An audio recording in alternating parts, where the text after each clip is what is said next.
안녕하세요. 임팩트TV 임평재입니다. 자, 오늘은 팩트형의 보장 분석 5번째 시간이고, 내용은 그래서 안보험을 어떻게 가입하라고 요걸 준비했어요. 안보험 가입할 때 아셔야 될 4가지 팁 말씀드릴 거고, 아마도 요 내용 다 보시면 이렇게 구성하면 되겠구나 확신을 갖게 되실 겁니다. 자, 첫 번째 제가 전하는 팁은 뭐냐?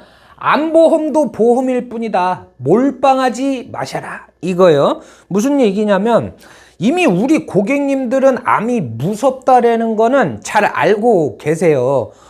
그러다가 막 건강검진 받았는데 갑상선에 가슴에 뭐가 보입니다.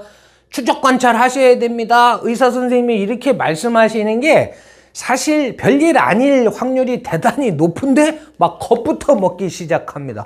그러다가 뉴스에서 3명 중 1명이 암에 걸린다더라 이런 뉴스라도 들으면 안보험이 있는데 내가 이거 부족한 거 아닌가 이렇게 생각해서 막 이렇게 보완을 하시려고 많이들 하는데, 그 노력 자체가 나쁘다는 거는 아닙니다. 하지만 3명 중 1명이 암에 걸린다. 평균 수명까지 살면 많이 걸리는 건 맞아요. 근데 반대로 생각하면 2명은 암하고는 아무런 관련 없는 인생을 살다 가는 거다. 근데 암에다가만 몰빵했다가 뇌졸중 오면 어떡할 건데요. 그래서 제 얘기는 암보험 필요 없다 이게 아니고 효율적으로 구성을 해라. 그래서 보험료를 다이어트를 시키고 남은 돈이 있으면 필요한데 쓰든가 아니면 다른 담보들을 균형 있게 설계해서 갖고 가셔라. 그게 올바른 위험 관리 방법이다. 자, 두 번째는 소득 상실 가능성을 염두에 두고 상품을 설계하세요. 무슨 얘기냐면, 현실적으로 생각해 보세요. 내가 암이래 일할 만 나겠습니까?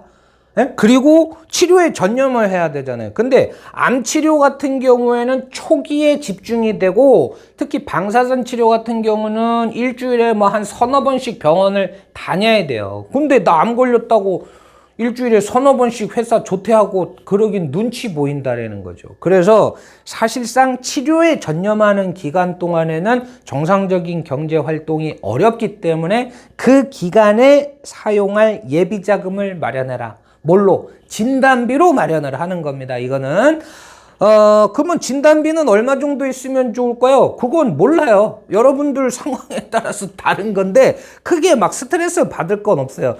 그래도 기준을 정해줘야죠. 그러면 정해드릴게요. 뭐냐? 6개월치 예비자금 준비를 하세요. 그게 무슨 얘기냐면, 한 달 생활비 300이다 그러면 한 1,800만 원인데 2천만 원 정도를 가입을 하셔라.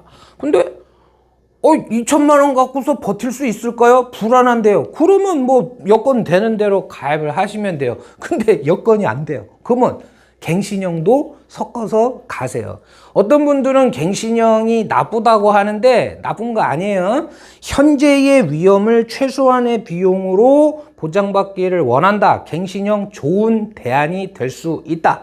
저만 하더라도 암 진단을 받으면 한 2억 넘게 진단비가 나오는데, 그 중에 한 70%는 갱신형으로 준비를 하고 있습니다. 근데 갱신 주기가 10년짜리도 있고 30년짜리도 있고 다양하기 때문에 전략적으로 잘 설계를 하시면 된다. 어쨌든 소득 상실 가능성은 진단비로 커버를 하셔라. 자, 다음은 이제 치료비인데 있잖아요. 암 치료는 어떤 치료를 받느냐에 따라서 천차만별이 될 수 있어요. 그리고 암에만 적용되는 몇 가지 특징이 있습니다. 그 특징을 알면 어떻게 설계해야 될지도 보일 거다. 자, 우선 암의 치료 방법은 수술, 암세포 띄어내는 거죠. 약물, 약 먹어서 암세포 죽이는 거고, 방사선은 빛을 쪼아서 죽이는 건데, 거의 대부분 이 3가지는 병행 치료를 하게 된다. 근데 문제는 뭐냐면요, 이 관련된 치료나 약물들이 끊임없이 진화하더라. 어떤 방향으로? 치료의 효율을 높이면서 부작용과 환자의 어떤 피로도를 최소화하는 방향으로 신기술들이 계속 나오고 있더라. 그 얘기는 뭐예요? 약값이 비싸지고 있다. 그리고 대부분의 신의료기술은 나라에서 해주는 건강보험 적용이 안 되더라. 비급여더라. 무슨 얘기냐? 내 돈 나갈 일이 많다는 뜻입니다. 근데 약물 치료나 방사선 치료는 입원을 안 시켜줍니다. 통원 치료를 해야 돼요. 이게 되게 중요해요. 통원 치료로 고가의 의료비들이 나가기 때문에 실손은 사실상 암에 있어서는 큰 도움이 안 된다. 무슨 얘기냐? 보장을 안 해준다는 얘기냐? 해줘요. 입원 치료를 하게 되면 뭐 5천만 원을 한도로 뭐 1억을 한도로 보상을 해주나 통원은 1회당 한도가 얼마입니까? 20만 원, 25만 원이에요. 무슨 얘기냐면 주사 한 대 맞아서 600만 원을 내가 병원에 주고 왔다 하더라도 입원 치료가 아닌 통원 치료이기 때문에 얼마만 나온다? 20만 원, 25만 원만 나온다. 그 얘기인 거예요. 그래서 주변에 뭐 치료비로 억이 들어갔어요, 집 날렸어요 하시는 분들은 비급여 통원 치료를 많이 했기 때문에 본인 부담이 커진 거라고 보시면 돼요. 그러면 요거를 준비하는 거는 뭐가 좋냐? 꼭 집어서 요때 쓰라고 나온 보험들이 있어요. 그게 표적항암 담보, 세기조절 방사선, 뭐 다빈치 로봇 수술 담보인데 얘는 만약에 내가 표적항암 치료를 받잖아요. 그러면 막 5천만 원 진단비처럼 일시금으로 줘요. 7천만 원 막 이렇게 일시금으로 줘요. 보험료는 생각보다 비싸지 않습니다. 갱신 아니냐? 갱신이에요. 그래도 하셔야 됩니다. 자, 그 다음에 이제 기타 고려사항인데 만약에 여러분들이 암 진단을 받았다. 가까운 병원 안 갑니다. 인터넷 검색해서 내가 걸린 암의 최고 권위자가 어느 병원에 있는지 그거를 검색하셔가지고서 찾아가실 거예요. 나만 해도 그럴 거고 다른 사람 마음 다 똑같잖아요. 그래서 다른 분들도 다 그래요.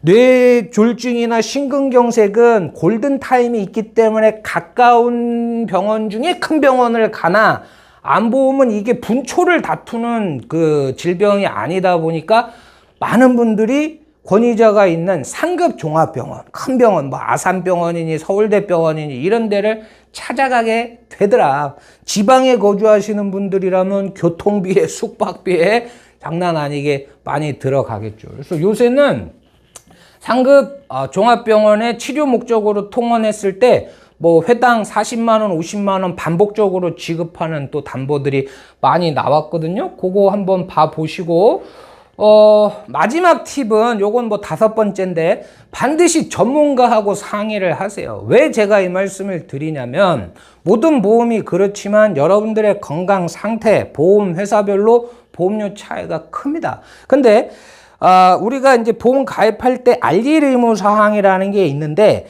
내가 반드시 알려야 될 거를 보험회사에 알리지 않아서 문제가 되는 경우도 있어요. 하지만 이거는 알리지 않아도 되는 건데 너무 과하게 자기의 건강 상태에 대해서 그러니까 안 알려도 될 것까지 다 알려주다 보니까 보험료에서 불이익을 받는 경우도 많이 제가 보게 됩니다. 그리고 회사별로 설계를 해보게 되면은 야 같은 보장 같은 금액인데 보험료 차이가 이렇게까지 나나? 이런 경우를 많이 보거든요. 그러니까 크로스 체킹을 여러 회사 설계를 할 수 있는 믿을만한 설계사하고 충분히 상의를 하시면서 가입하시기를 강력히 추천드립니다.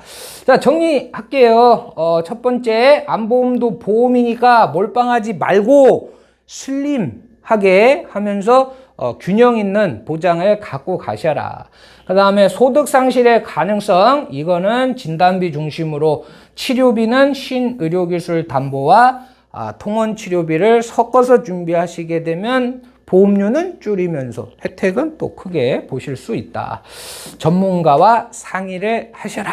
자, 여기까지 하겠습니다. 다음 시간에는 이대 질환 준비하는 방법 알려드릴게요.